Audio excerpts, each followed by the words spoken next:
Hi everyone, Ruben here, Ginger Dog PDX. This here is the question of the day, number 16. So here we go. Hi, we have an 8-year-old dog who pees in the house and once in a while poops too. He is food aggressive. He does not like to get picked up. I tried once and he bit me. He seems like a loner, lived in an apartment with a young woman working and going to school. She kept him in the bathroom when she wasn't home. He has a lot of potential and I adore him. Before I look for a female corgi pup, I want to see how to change those behaviors. All right, so this is a great question.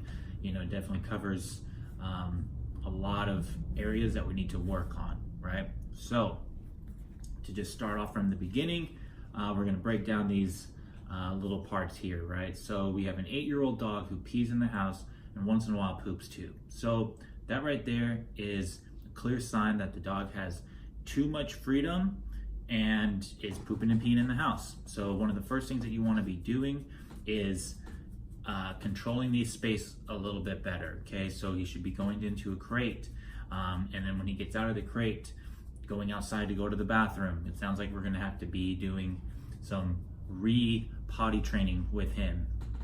When he's outside, he poops, pees, good boy.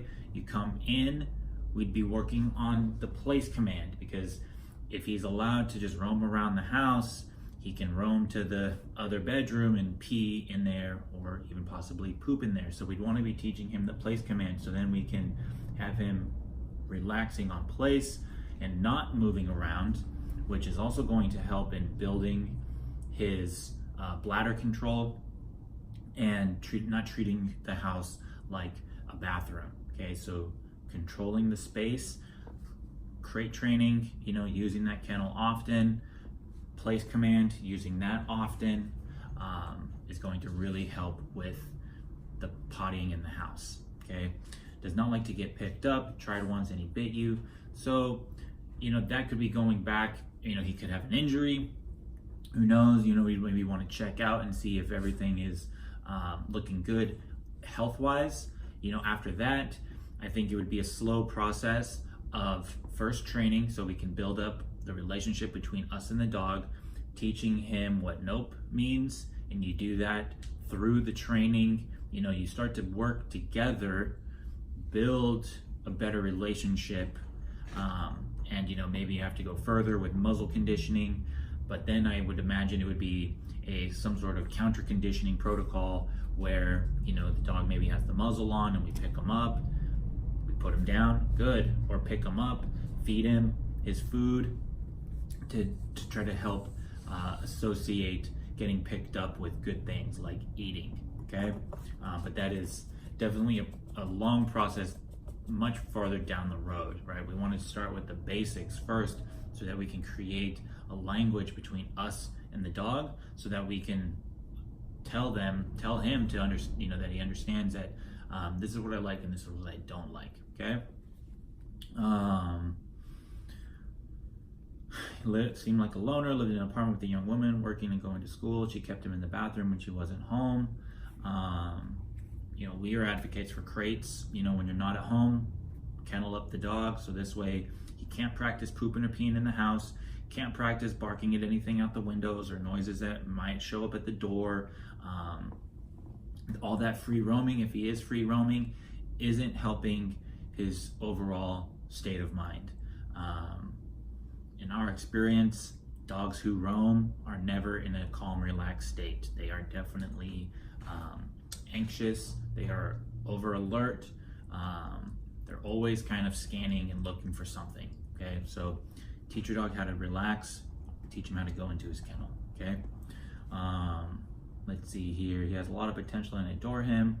Before I look for a female corgi pup, I want to see how to change those behaviors.